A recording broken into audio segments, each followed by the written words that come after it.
നാരായണ നാരായണ നാരായണ നാരായണ നാരായണ നാരായണ നാരായണ നാരായണ നാരായണ രാമ രാമ രാമ രാമ രാമ രാമ രാമ രാമ രാമ രാമ രാമ രാമ രാമ രാമ രാമ രാമ കാരുണ്യാമൃതവാരിധിം കരലസൽക്കോദണ്ഡബാണോജ്വലം സീതാചിത്തസരോജ ചാരുമിഹിരം ദൂർവാദളശ്യാമളം ശ്രീമദ്വായുസുതേന ലാളിത പദാംഭോജം പരം ദൈവതം ശ്രീരാമം ഹൃദി സാനുജം ശുഭകരം വില്വാദ്രിനാഥം ഭജേ ശ്രീരാമം ഹൃദി സാനുജം ശുഭകരം ശ്രീരാമപുരനാഥം ഭജേ വിശുദ്ധം പരം സച്ചിദാനന്ദരൂപം ഗുണാധാരമാധാരഹീനം വരേണ്യം മഹാന്തം വിഭാന്തം ഗുഹാന്തം ഗുണാന്തം സുഖാന്തം സ്വയം ധാമ രാമം പ്രപദ്യേ മനോജവം മാരുതതുല്യവേഗം ജിതേന്ദ്രിയം ബുദ്ധിമതാം വരിഷ്ഠം വാതാത്മജം വാനരയൂഥമുഖ്യം ശ്രീരാമദൂതം ശിരസാ നമാമി. നമോസ്തു രാമായ സശക്തികായ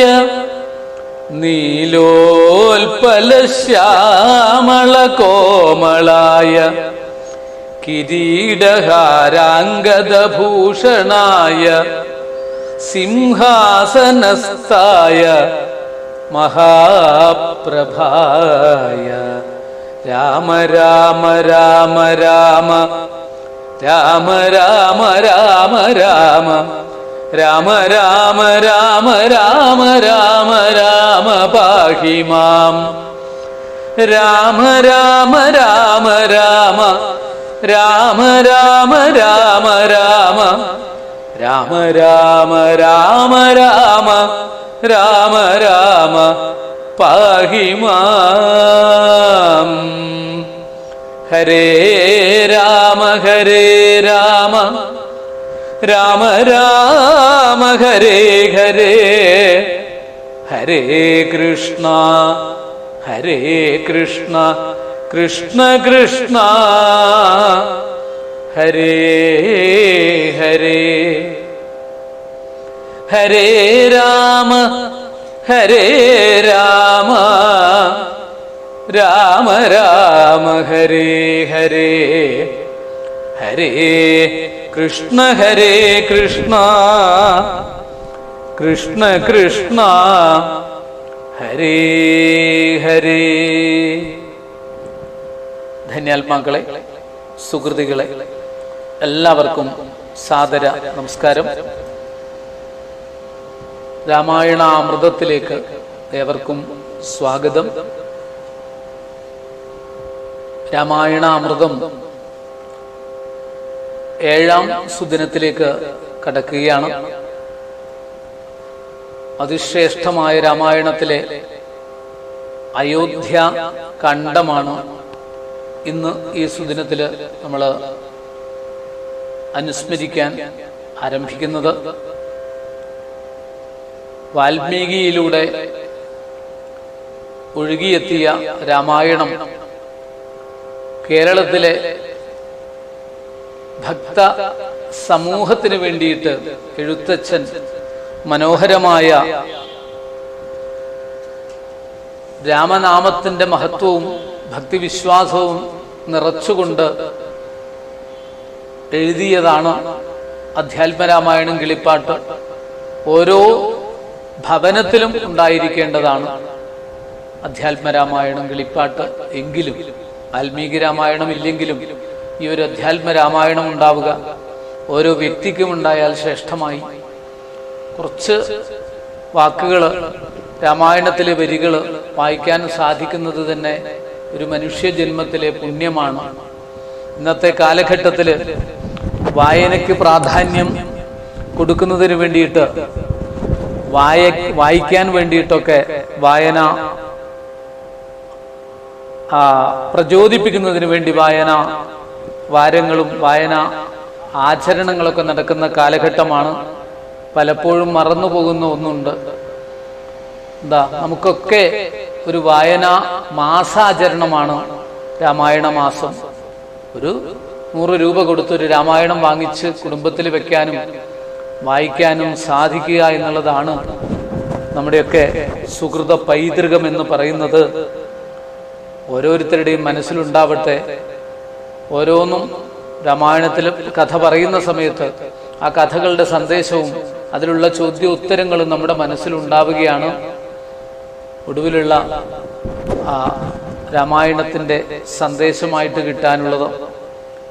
നാമജപത്തിനാലേ വരും മോക്ഷവും ജ്ഞാനസ്വരൂപനാകുന്ന ശിവൻ പരൻ മാനുഷാകാരനാം രാമനാകുന്നതും താരക ബ്രഹ്മമെന്നത്രേ ചൊല്ലുന്നതും. ഇവിടെ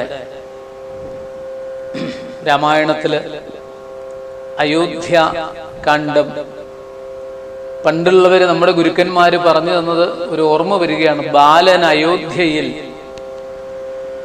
എന്ന്. ബാലൻ അയോധ്യയിൽ എന്താ പറയാൻ കാരണം എന്നറിയോ? ബാലകാന്ഡം, അയോധ്യാകാന്ഡം. ഓർമ്മിക്കാനൊക്കെ എന്തൊക്കെ സൂത്രങ്ങളായിരുന്നു നമ്മുടെ ആചാര്യന്മാർക്ക്, ഗുരുക്കന്മാർക്ക്, പൂർവികർക്ക്. ദശരഥപുത്രനായ രാമ, നിന്റെ വീര്യകൃത്യങ്ങൾ ഞാൻ അറിഞ്ഞു എന്നൊക്കെ പറഞ്ഞുകൊണ്ട് നമ്മുടെ ഭാർഗവരാമനുമായിട്ട് യുദ്ധം ചെയ്യുന്നതോട് കൂടിയിട്ടാണ് നമ്മുടെ ബാലകാന്ഡം അവസാനിച്ചത്. സ്വർഗതിക്കായിട്ട് എന്റെ തപസ് മുഴുവൻ കൊടുക്കുന്നു എന്ന് പറഞ്ഞു രാമൻ പ്രതാപശാലിയായിട്ട് പ്രഭാവത്തോടു കൂടിയിട്ടാണ് കഴിഞ്ഞുകൂടുന്നത്.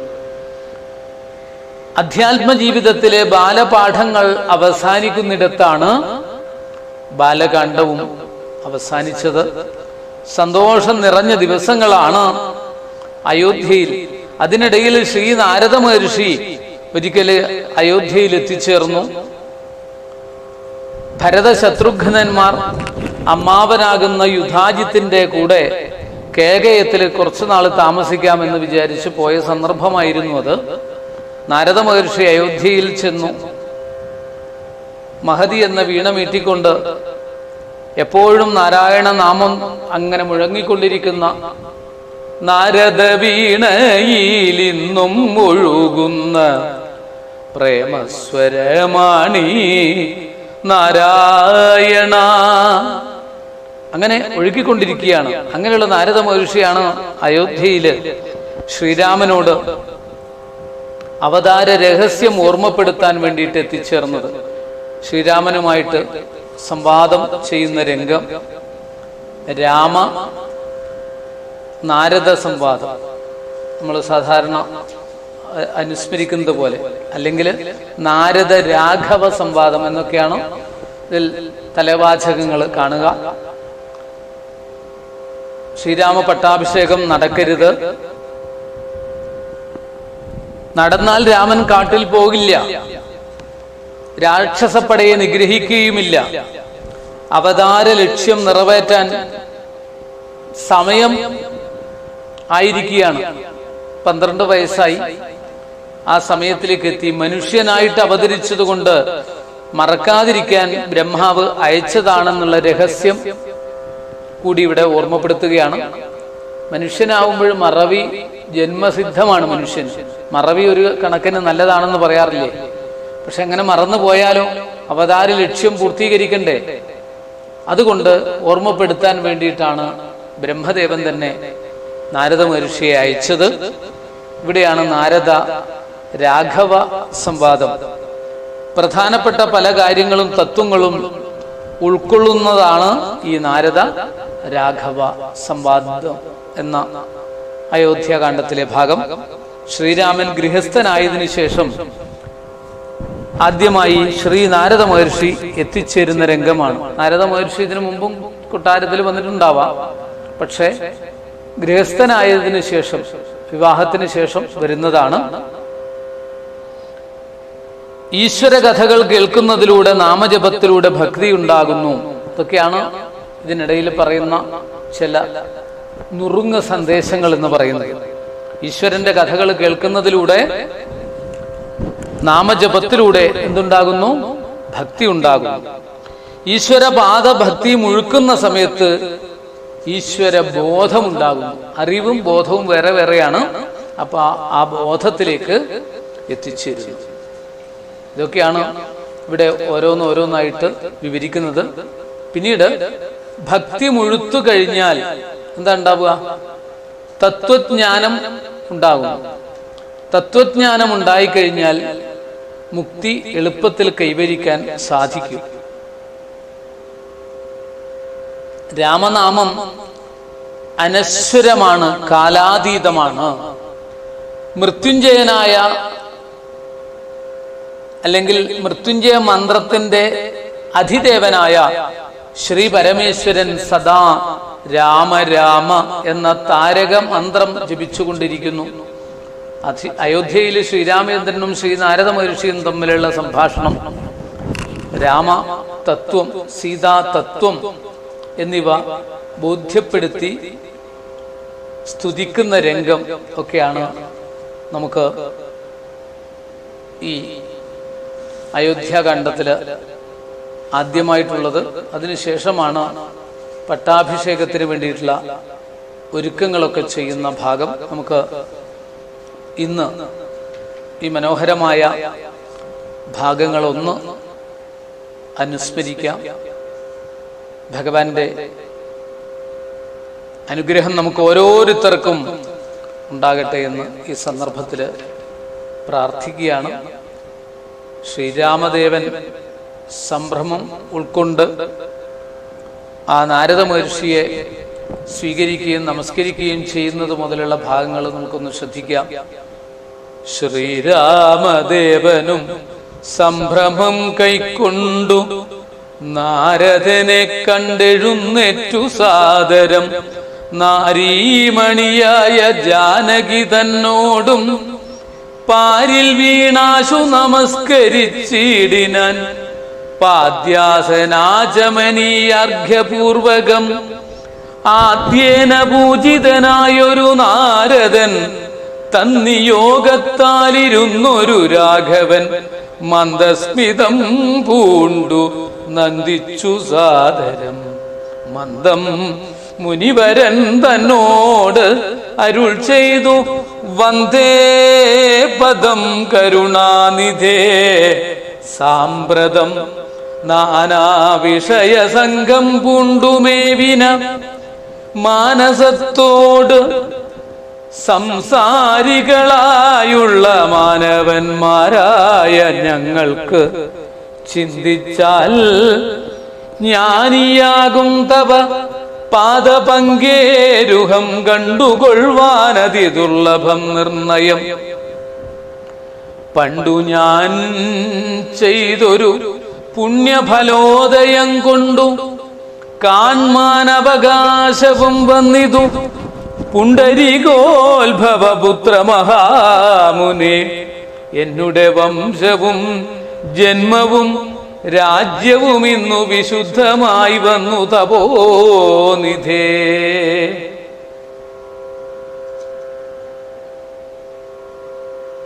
എന്നാൽ ഇനി എന്തു കാര്യമെന്നും പുനരെന്നോടരുൾ ചെയ്യുക വേണം.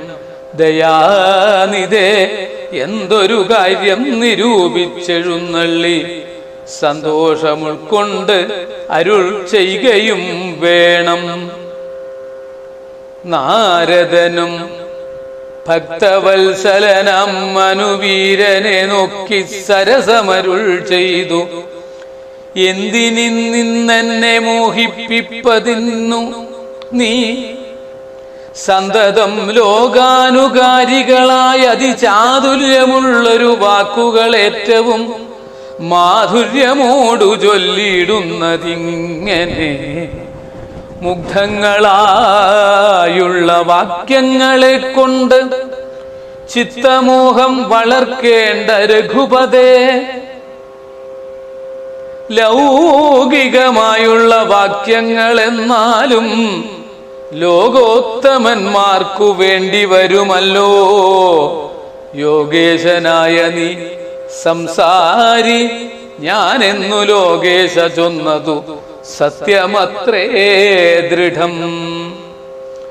സർവജഗത്തിനും കാരണഭൂതനായി സർവമാതാവായ മായാ ഭഗവതി സർവജഗൽപിതാവാകിയ നിന്നുടെ ദിവ്യ ഗൃഹിണിയാകുന്നതു നിർണയം. രാമ രാമ. ഇവിടെ അതിശ്രേഷ്ഠമായ വാക്കുകളോട് കൂടിയിട്ടാണ് പറയുന്നത്. നേരത്തെ പറഞ്ഞതായിട്ടുള്ള ആ സന്ദേശങ്ങൾ മുഴുവനുമാണ് ഈ വാക്കുകളിലൂടെ നമുക്ക് അനുഭവിക്കാൻ സാധിക്കുക. നാരായണ നരകാരേ നരാധിപ ജീവനും രജ്ജുവിങ്കൽ സർപ്പമെന്നുള്ള ഭാവന കൊണ്ടു ഭയത്തെ വഹിക്കുന്നു. നേരെ പരമാത്മാ ഞാനെന്നറിയുമ്പോൾ തീരും ഭവ ഭയ മൃത്യു ദുഃഖാദികൾ. തുൽകഥാനാമശ്രവണാദി കൊണ്ടുടൻ ഉൾക്കാമ്പിലുണ്ടായി വരും ക്രമാൽ ഭക്തിയും. ത്വൽപാദഭക്തി മുഴുക്കുമ്പോൾ ത്വൽബോധവും മനക്കാമ്പിലുദിച്ചിടും. ഭക്തി മുഴുത്തു തത്വജ്ഞാനമുണ്ടായാൽ മുക്തിയും വന്നിടും ഇല്ലൊരു സംശയം. ത്വൽഭക്തഭൃത്യഭൃത്യന്മാരിൽ ഏകൻ എന്നൽപജ്ഞനാം എന്നെയും കരുതേണമേ. മായയാലെന്നെ മോഹിപ്പിയാതെ ജഗന്നായക നിത്യമനുഗ്രഹിക്കണമേ. ത്വന്നാഭി പങ്കജത്തിങ്കൽ നിന്നേകദാ മുന്നമുണ്ടായി ചതുർമുഖൻ മൽപിത. നിന്നുടെ പൗത്രനായി ഭക്തനായി മേവിനോരെന്നെ അനുഗ്രഹിക്കണം വിശേഷിച്ചും. പിന്നെയും പിന്നെയും വീണു നമസ്കരിച്ചെന്നിവണ്ണം പറഞ്ഞിടിനാൻ നാരദൻ. ആനന്ദബാഷ്പ പരിപ്ലുത നേത്രനായി വീണാധരൻ മുനി പിന്നെയും ചൊല്ലിനാൻ. ഇപ്പോഴ് അവിടെ നിന്ന് വന്ന കാര്യം എന്നോട് പറയണേ എന്ന് പറഞ്ഞപ്പോഴ് കാര്യങ്ങളൊക്കെ പറഞ്ഞു കൊടുത്തു. അതായത് ഉദ്ദേശ ലക്ഷ്യം പറഞ്ഞു കൊടുത്ത സമയത്ത് ഭഗവാന്റെ വാക്കുകൾ സത്യത്തെ ലംഘിക്കയില്ലൊരു നാളും ഞാൻ ചിത്തേ വിഷാദമുണ്ടാകായിക അതുമൂലം കാലവിളംബനം എന്തിനെന്നല്ലല്ലീ മൂലവും അതിനുണ്ടതും പറഞ്ഞിടുവൻ.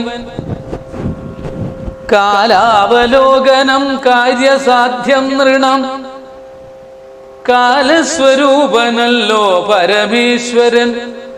പ്രാരബ്ധ കർമ്മ ഫലൗഘക്ഷയം വരുന്നേരത്തൊഴിഞ്ഞു മറ്റാവതില്ലാർക്കുമേ കാരണമാത്രം പുരുഷപ്രയാസമെന്നാരും അറിയാതിരിക്കയുമില്ലല്ലോ. നാളെ വനത്തിനു പോകുന്നതുണ്ടു ഞാൻ, നാളീകലോചനൻ പാദങ്ങൾ തന്നാണേ. പിന്നെ ചതുർദശ സംവത്സരം വനം തന്നിൽ മുനിവേഷമോടുവാണിടുവാൻ. എന്നാൽ നിശാചരവംശവും രാവണൻ തന്നെയും കൊന്നുമുടിക്കുന്നതുണ്ടല്ലോ. സീതയെ കാരണഭൂതയാക്കിക്കൊണ്ട് യാതുധാനാന്വയനാശം വരുത്തുവൻ. സത്യമിതെന്നരുൾ ചെയ്തു രഘുപതി ചിത്തപ്രമോദേന. നാരദനന്നേരം രാഘവൻ തന്നെ പ്രദക്ഷിണവും ചെയ്തു. വേഗേന ദണ്ഡ നമസ്കാരവും ചെയ്തു. ദേവമുനീന്ദ്രൻ അനുജ്ഞയും കൈക്കൊണ്ടു ദേവലോകം ഗമിച്ചിടിനാൻ. ആദരാൽ നാരദ രാഘവ സംവാദമിങ്ങനെ നേരെ പഠിക്കതാൻ കേൾക്കതാൻ ഓർക്കതാൻ. ഭക്തി കൈക്കൊണ്ടു ചെയ്യുന്ന മനുഷ്യന് മുക്തി ലഭിക്കുന്നതിനില്ല സംശയം.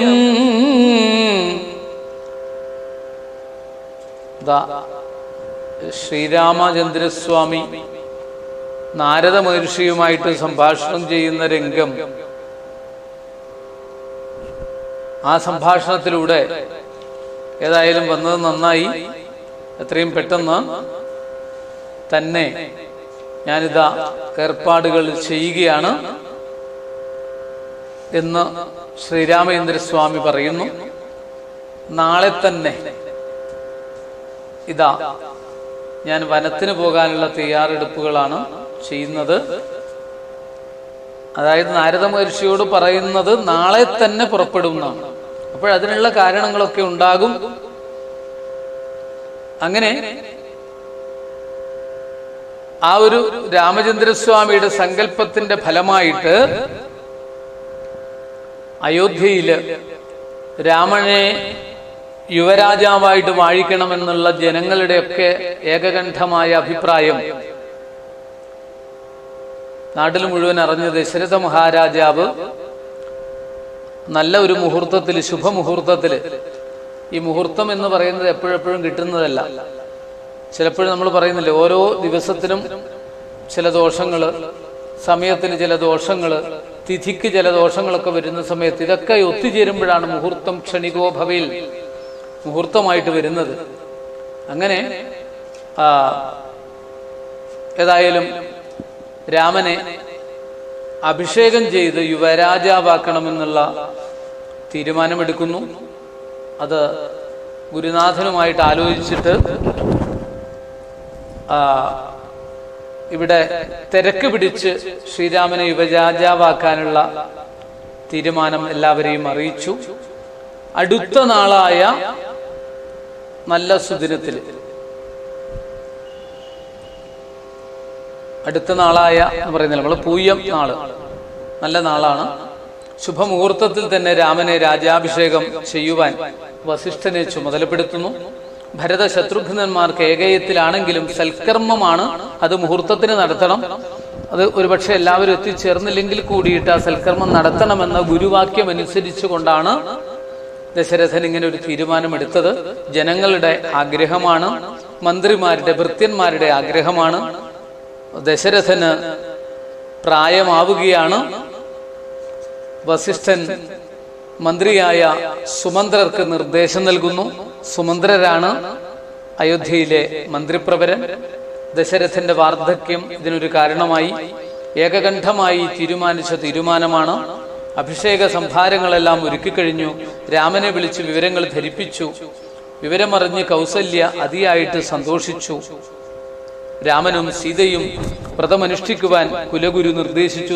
ദമ്പതികൾ ദർഭ വിരിച്ച് ദർഭയിലെ ശയനം വേണം. അയോധ്യാവാസികൾക്ക് വളരെയധികം ആനന്ദമുണ്ടായി. ദേവന്മാരുടെ വിഷ്ണുവിന്റെ സങ്കല്പം ഇതിവിടെ നടക്കാൻ വേണ്ടി പോവുകയാണ്. അതിനനുസരിച്ച് കാര്യങ്ങളൊക്കെ നടക്കുന്നു. ഈ സന്ദർഭത്തിൽ ചില വിഷയങ്ങളൊക്കെ ഇവിടെ ഉണ്ടാകുന്നു. മന്ധരയിലൂടെ, തോഴിയായ മന്ധരയിലൂടെ കൈകേയി വിവരങ്ങളൊക്കെ അറിയുന്നു.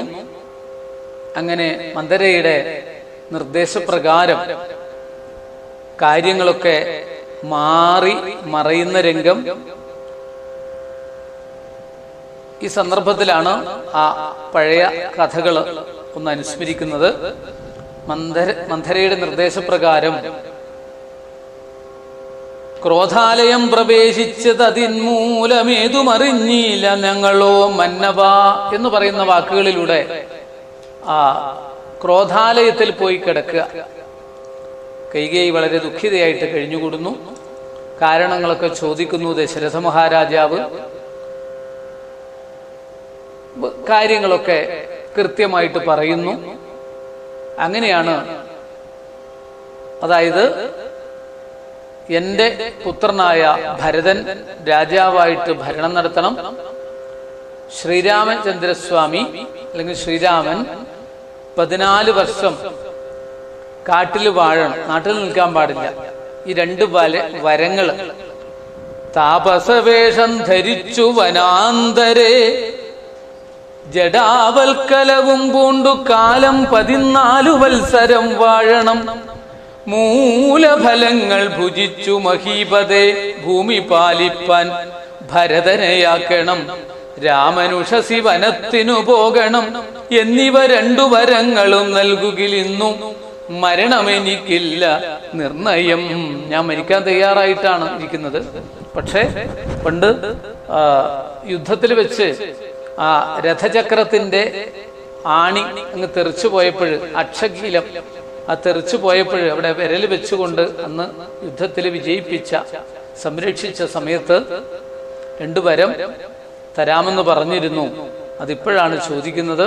ഇതാണ് 2 വരം എന്ന് പറയുന്നു. ഇത് കേട്ടതോടുകൂടി